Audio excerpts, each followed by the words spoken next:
Des jeunes écolières victimes de mystérieux malaises, évanouies dans la cour de leur école à Qom, en Iran. Sur place, les femmes décrivent toutes la même situation.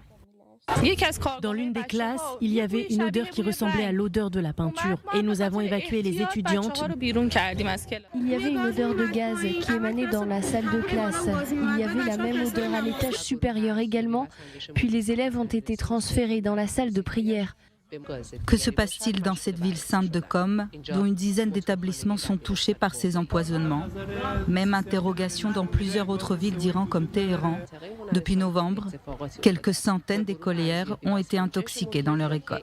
Face à la colère des parents, le président iranien Ebrahim Raïssi charge le ministre de l'Intérieur, Ahmad Vahidi, de suivre l'affaire au plus vite.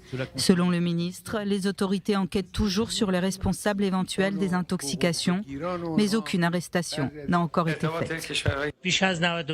Plus de 99% de cela est causé par le stress, les rumeurs et la guerre psychologique déclenchée notamment par des chaînes de télévision hostiles pour créer une situation trouble et stressante pour les élèves et leurs parents.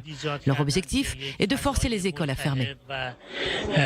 Plus tôt cette semaine, le vice-ministre de la Santé Younes Panahi est devenu le premier responsable à confirmer que les empoisonnements étaient délibérés. Il a déclaré aux médias d'État que certaines personnes souhaitent empêcher les filles d'aller à l'école, dans un pays où l'éducation pour tous est obligatoire et les filles représentent même une majorité des étudiants dans les universités. Cette affaire survient alors que l'Iran est secoué par un mouvement de contestation après la mort le 16 septembre dernier de Mahsa Amini, arrêté par la police des mœurs pour mauvais respect du voile islamique.